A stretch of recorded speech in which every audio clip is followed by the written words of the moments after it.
I hear so many people tell me that open houses don't work. And to me, if you're an agent and you're doing open houses and they're not working, I would have a hard time believing that you're doing anything else that is working. How to make them successful, how to make sure you're actually converting open houses into business. Here's the reality. If 10 people come into an open house, how many of them do you think already have real estate agents? If out of 10, you have 3 people that don't have realtors and they're not neighbors and they're willing and able, how many of those people do you think you should be able to close a real estate transaction with? Even if you're just left with 1. And I think that that's a low number if I'm being honest. You guys that are having that happen to you probably aren't consistently running open houses either. But if you're running 1, 2, 3 a week, some are just going to be neighbors, some are just going to be people with agents, and then you're going to get like, oh dang, I had like 12 people come in this one that were looking and willing and able, right? The reality though, that's a 10% conversion ratio. The problem isn't the open house, the problem is the follow-up, which is the same thing. Why don't internet leads work? Follow-up. Open houses don't suck, you suck. That's just the reality, right? So how do we suck less? First and foremost, make sure you get your signs out a day or 2 before your open house. Spend the day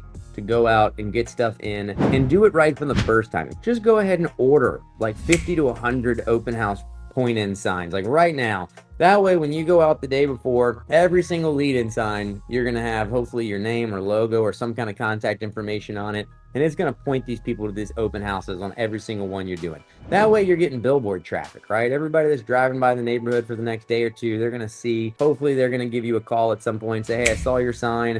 When's this thing open? How much is this house? It's just branding. The more branding you can get out, the better you're going to have it. And keep in mind, it may not be your listing. So the more branding you can have on an open house rider, the better, because ultimately what you're trying to do is you're trying to get sign calls off of someone else's listing. The second thing, make sure you're using some kind of registration sheet. So if you're using Bold Trail, I think it automatically has an open house sheet. You can use that. If you're using Sierra and you're with our team, it's centralvarealtor.com/open-house. Don't depend on people doing paper fill outs for you. I mean, you can, but I don't see why you would in this age of tech, right? Like, just have them sign in when they come in.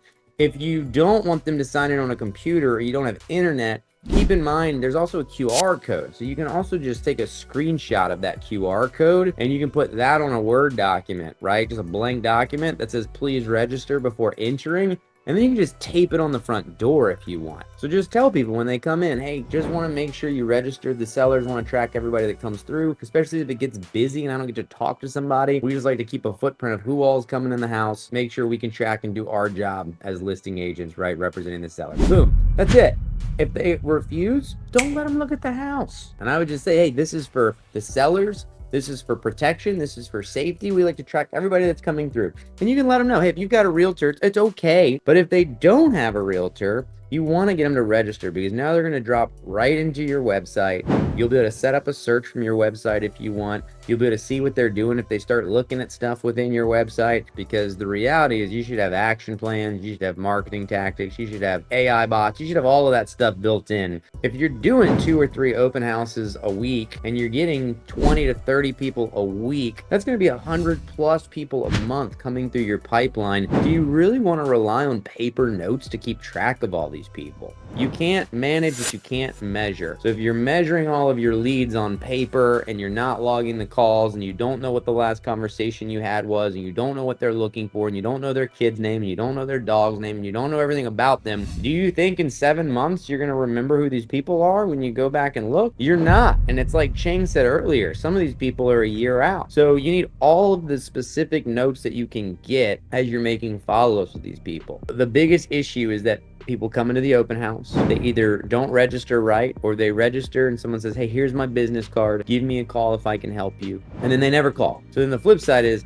how often do you call? And then the problem is, you follow up in a week, they've already gone to another open house, or 2, or 3. They don't really remember the conversation they had with you. The best thing you can do is shoot them a video message the same day, before you ever even leave the open house even. Hey Candace, this is Jared Davis. Just wanted to reach out and let you know I really appreciated your time today. really nice to meet you. I know I had set up that MLS search for you, so I just want to make sure you got that, and I'll touch base with you tomorrow just to make sure everything is good. Boom. If you were smart, you set up the MLS search for them already. So if no one set them up an MLS search yet, you need to do it. So you let them know this is going to be more accurate. It's going to come to you instantly. You're going to get updates when price drops happen. You're going to have a direct feed into MLSs what the realtors use. So now you have your follow-up. Now you have a reason to follow up. Now you've already reached out with a purpose. You've already set the next expectation that, hey, I'm calling you tomorrow. I met you on Saturday. You're going to get a call on Sunday. And then what am I going to do Sunday if they don't reply? I'm going to call them again. So you have to keep in mind, are you making the proper follow-up? So you're going to send them a video message day one.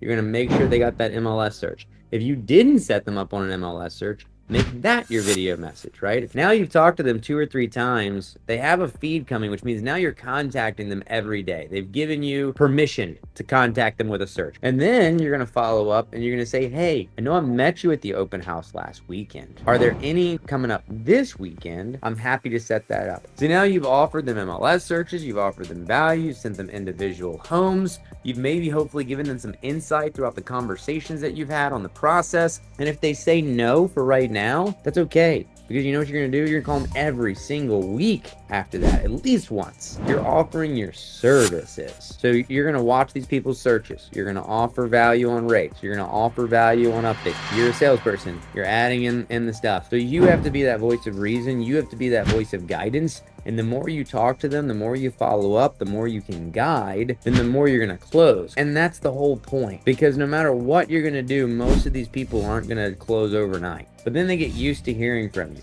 no matter what it is. All right. Good? Great. Have a great day. Appreciate you guys.